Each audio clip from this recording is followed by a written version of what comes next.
vem uma história de The Intercept, que é a primeira, é a cabeça da reportagem. Esta história é tão maligna, é absurda, que ela será contada para daqui 100 anos. A história mais escandalosa da acusação que pode ser feita contra um ser humano. Eu não vou repetir os termos dela. Não merece ser repetida. Esta história é a mais maligna que alguém possa ter imaginado. Contratem um escritor de dramaturgia de ficção, menos inventador de histórias, tão absurdas assim. Vejam se a Janete Claire, o Dias Gomes, nosso camarada comunista, deixou algum sucessor para ver se conta uma história que pelo menos tem algum grau de plausibilidade. É um horror. Só que vocês estão achando que isto é um horror, que eu vou ter vergonha. Eu vou olhar para a história e olhar no olho de vocês. Eu não fiz o que vocês estão acusando. Essa história maligna que abre a reportagem de vocês. Vocês têm condição de provar que eu fiz? Essa história é sem pé nem cabeça.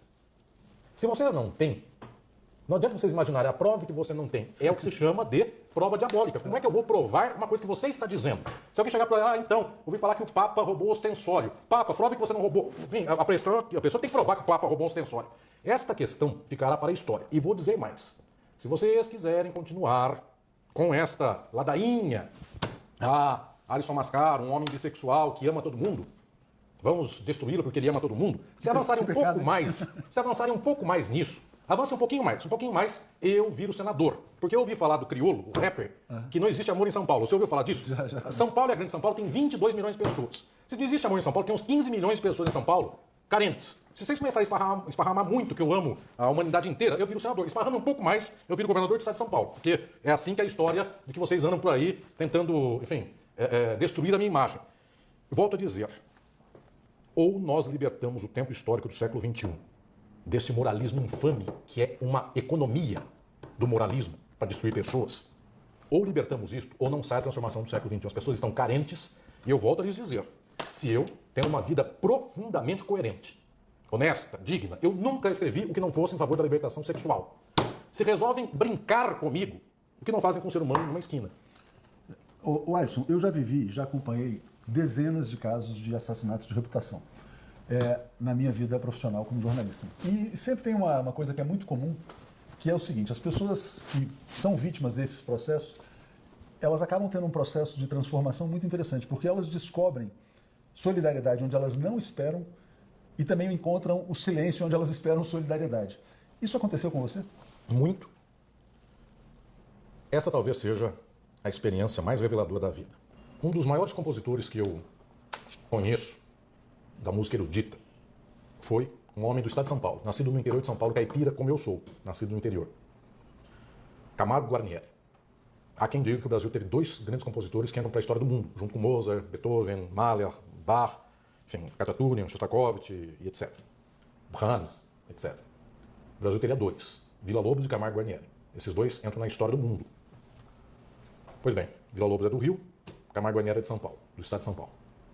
Camargo Guarnieri, homem genial, fundador da Orquestra Sinfônica da USP. Camargo Guarnieri é quem eu tanto admiro. Eu acho que nunca na vida passei uma semana que fosse sem ouvir uma composição de Camargo Guarnieri, tirando as semanas infames do meu cancelamento, quando não tocou uma música na minha casa para eu ouvir. Era tanta dor que eu não podia suportar a música. Camargo Guarnieri foi um compositor magnífico. Por um acaso, ele era filho de imigrante italiano. Em São Paulo havia um maestro, não era compositor, um regente de orquestra, que também, a ele se dá o nome de maestro, como um compositor se dá o nome de maestro também. Maestro, mestre, o mestre da música. Nome genérico. Este maestro regente chamava Edoardo de Guarnieri. Era um italiano também, descendente de italianos em São Paulo. Mesmo sobrenome dele. Ele era Camargo Guarnieri e o outro era Eduardo de Guarnieri. Camargo Guarnieri era maestro e compositor, o outro era maestro. Pois bem, um dia morreu esse tal Eduardo Guarnieri, Eduardo de Guarnieri, que era maestro. Chegaram ao estado de São Paulo, era mais velho que o Camargo Guarnieri, e disseram ao jornal do estado de São Paulo, morreu o maestro Guarnieri. O estado de São Paulo ficou chocado e fez 3 páginas em homenagem ao maestro Camargo Guarnieri. Em saber que o Estadão estava fazendo a reportagem da morte do Camargo Guarnieri, todos os demais jornais do Brasil fizeram. Um dos maiores musicólogos do Brasil, era do Rio de Janeiro, ficou sabendo por um dos jornais do Rio que morreu Camargo Guarnieri. Era grande amigo do Camargo Guarnieri, mas anos antes haviam brigado, por razões quaisquer. Não se falavam mais. escreveu um texto laudatório, Camargo Guarnieri, meu amigo de tantos anos. Um dia, por uma desavença besta de qualquer coisa, a gente brigou, e eu hoje me arrependo, porque como eu gosto dele, tal. Naquela manhã acorda Camargo Guarnieri, chegam os jornais. Páginas e páginas de vários jornais sobre a sua morte. Ele disse, eu fui a única pessoa que em vida sei quem gostava de mim, quem brigou comigo e se arrependeu, quem não falou nada da minha morte, etc e tal. Ele criou uma pasta e falou, minha morte. Eu vou lhe dizer uma coisa, querido Leonardo. Eu tive uma experiência que nenhum ser humano tem. Me mataram em vida. Eu vi dia a dia o que fazem com a infâmia do ser humano. Tinha gente que se calou. Houve gente que se calou. Houve gente que vibrou. A inveja. A inveja é um dado muito agudo dos piores recônditos do ser humano. Já dizia o ditado, a inveja matou Caim. De tal sorte que se vê muita baixeza humana. Inclusive essa baixeza, eu sou um professor de teoria filosófica, também de psicanálise. Um Freud uma vez disse, quando José fala de João, ele fala mais dele, José, do que de João. Porque as pessoas, para especularem com quem eu saio, enfim, ele sai com mulheres, com homens, como é que é, uma vez cada um, quem ele come, qualquer coisa dessa. Essas pessoas não querem saber de mim. Essas pessoas estão reagindo inconscientemente às fantasias delas. Elas querem saber o que elas podem ou não podem fazer na vida. O certo e o errado. Então pega uma figura relativamente exemplar, conhecida, se ele faz, enfim, qualquer coisa assim. Mas eu quero lhe dizer, querido Leonardo, eu vi a minha morte em vida. Minha morte simbólica. Eu tive uma experiência como a do Camargo Guarnieri. Eu pude ver. É uma experiência raríssima essa na vida de um ser humano. Que eu seja morto simbolicamente e sobreviva. Eu vi a baixeza humana. Trágica. Guardem. Eu não vou me ocupar dela. Ela não merece. Nenhuma fala minha. Toda pessoa que chutou um caído, o nome seu não entra para a história. Não entra. Não entra de modo nenhum. Eu tive, querido Leonardo, meus Judas. Iscariotes. Quando passaram algumas semanas deste festival de perseguição a mim, depois de 15 meses de insídia, eu precisei retomar as minhas leituras. Eu precisava avançar na minha elaboração pessoal do deserto que eu atravessei. Eu vou lhe contar o que eu fiz em termos de leitura. Um dia, passadas 3 semanas e meio da maligna reportagem de The Intercept, que eu volto a dizer, ou desconhecia a perseguição que eu sofri e a mais porca reportagem já feita, ou conhecia e a mais maligna reportagem já feita, dou a chance de você escolher o lado que você quer ficar. E não adianta vir com terceira forma de fala que, vou falar mais da vida dele. Não adianta. Um pouco mais eu do presidente da República, se vocês falarem que eu estou distribuindo amor à vontade. Eu quero dizer, passei 3 semanas e meia sem ligar uma televisão, sem ouvir uma música, na ocasião em que The Intercept perpetrou seu ato maligno contra um ser humano justo e digno. Estavam em minha casa alguns orientandos meus e orientandas. O meu psicanalista veio à minha casa. Estava um silêncio, eu vi que eles se olharam entre si, mexendo no celular. Perguntei, eles publicaram? Sim. 2 horas depois da minha resposta dizendo que eles deveriam investigar a perseguição que eu sofri. Investigaram? Em 2 horas, nada. Estava pronto. Era só me matar. Eu peguei o meu celular, dei na mão de um orientando meu. Não voltou à minha mão até agora. Eu recebi milhares de mensagens. Eu quero dizer a todas e todos vocês do Brasil e do exterior. Eu sei que vocês me escreveram, eu não peguei na mão o meu celular. Para eu sobreviver.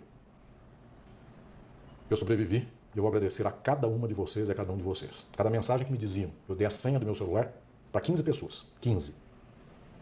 Está com vocês. Eles me diziam, fulana mandou uma mensagem, fulano mandou uma mensagem.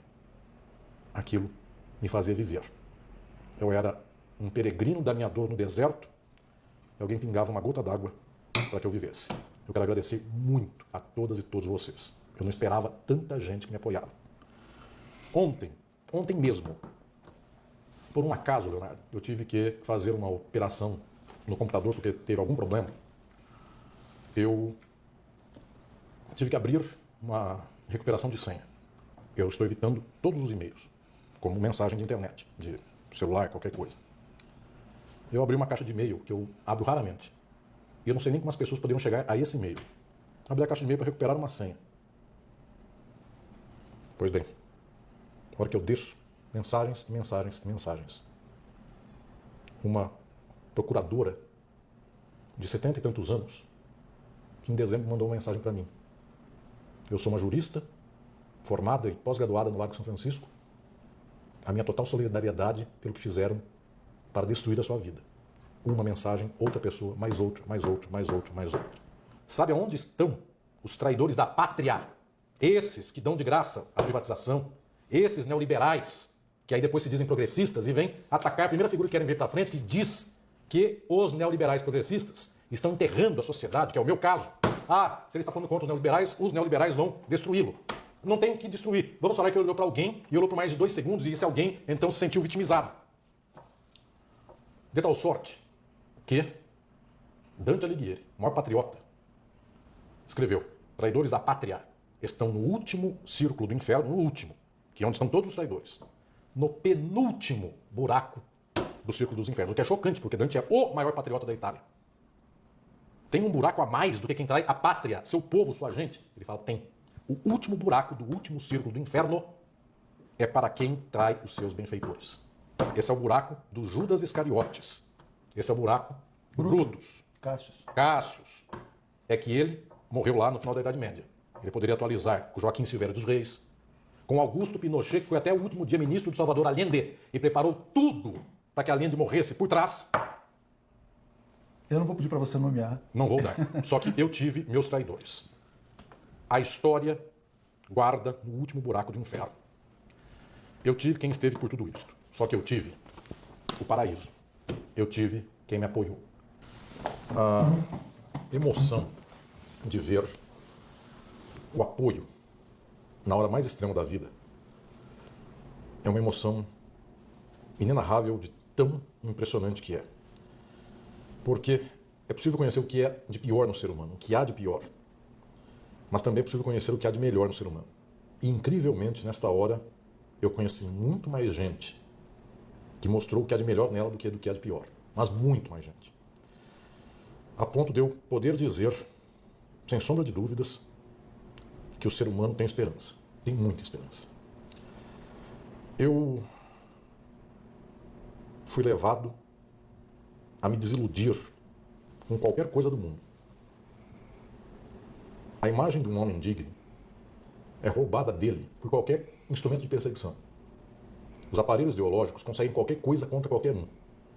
Fazem do justo um injusto e até fazem do injusto um justo para ver se ganha eleição, qualquer coisa assim. Se vende um produto, uma marca, qualquer coisa. Eu posso lhe dizer que em toda esta circunstância, vendo o ser humano perdendo as ilusões, mesmo assim, eu sustento uma enorme esperança em relação a esse mundo. Seres humanos com os quais eu nunca tive contato escreveram para me apoiar. Gente que eu nunca vi na frente me enviou flores e coisas mais. Pessoas torceram por mim. Pessoas anônimas escreveram dizendo: você não me conhece, o Senhor não me conhece, no entanto, não deixarei que esta insídia aconteça, tenha a minha solidariedade. Eu tive meus Josés de Arimateia. É preciso muita coragem para tirar alguém da cruz. No linchamento, o ser humano revela o que tem de pior. Você tem 20 chutando, o 21º vem e chuta também. E tem certeza de que alguma razão tem para chutar. A indignidade da turba é impressionante. E o pior é ver esse nível de gente que se jacta do mal. Quando eu vejo essas pessoas que sabiam de preta chaca Zulu, e tanto faz o que fizeram para me destruir, pode haver tanta psicopatia nesses seres humanos que não compreendam o que está se passando. Matam.